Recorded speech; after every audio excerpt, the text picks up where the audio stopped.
And here is the intercooler, painted, finished, stainless steel end caps on it. And how this works is the water will be coming in this end, fill the tank right up through all the tubes on the inside that we saw when we made it. And once it's always draining from the top, so it's filling up, and then this tube here will run across to the main heat exchanger for the engine water. And because the water's flowing in this direction, the air will be coming in here and going across that way. But as you saw, it's baffled, so it actually runs round and through the baffles, which will slow it down. And here is one of the finished heat exchangers. This is the oil cooler. So seawater will be coming in through the ends here, through the tubes, out. The oil will be coming in here cold, across here and out.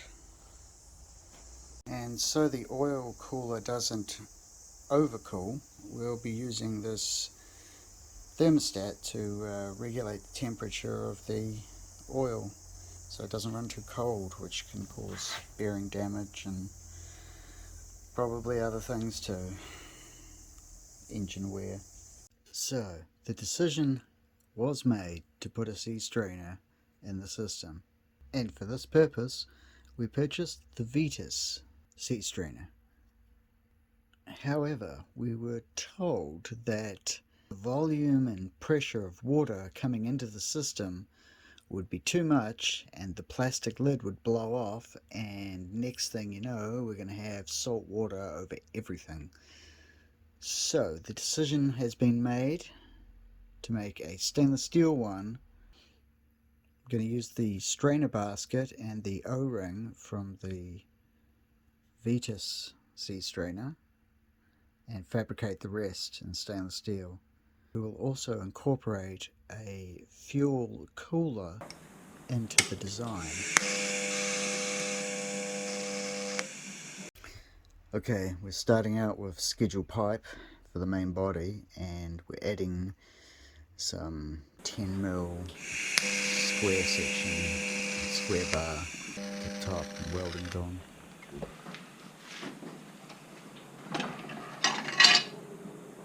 That's alright.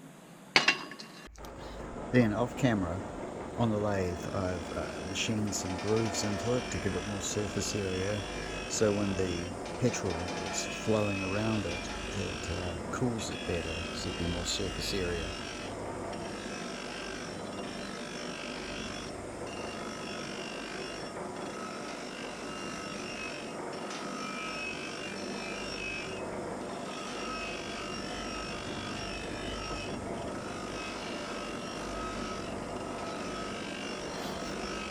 And the grey mop leaves a good finish.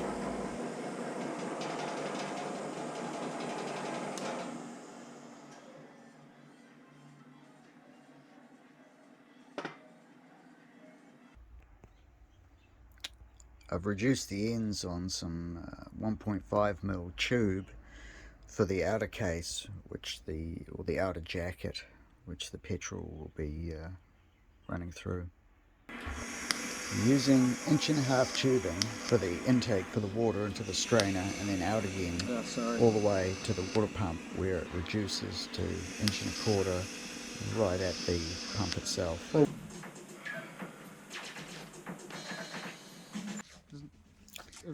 Because salt water is going to be flowing through the strainer, all the welds will be purge welded, so there's gas on the inside of the tube to prevent the weld from getting contaminated with oxygen.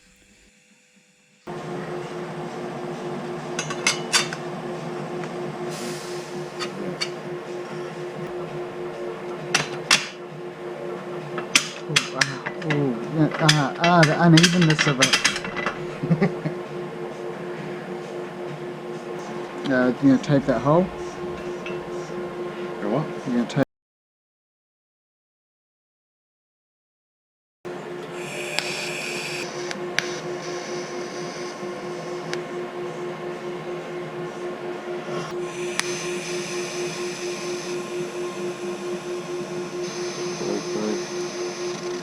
More amperage. Fucking welded. What's happening? Well, Steve welds up the tank and I'll start making the bracket.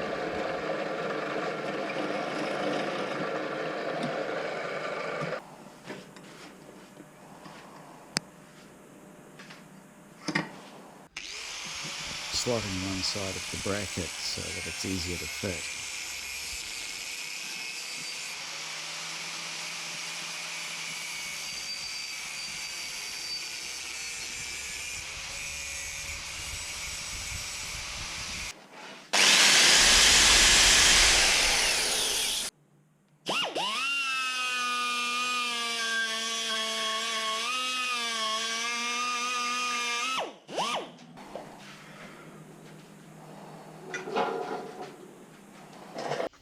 And we're just going to add some heavy duty clamps to the lid to hold it down and pressure test it, and hopefully it can handle far more than whatever goes into it.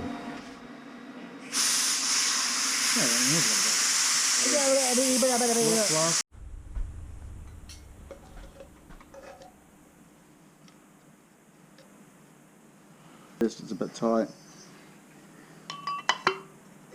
A couple of dots of sand.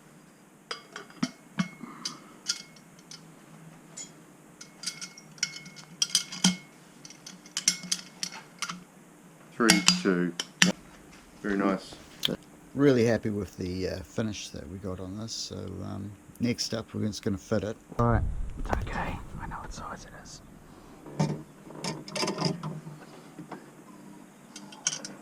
Now it's in place, we can work out where the next pipes have to go and weld them all in. Decided that we're going to run as much of the lines in tube rather than hose, just to try and make it look cool, really. It's probably adding a lot of unnecessary weight, but hopefully the offset from the engine weight makes up for it.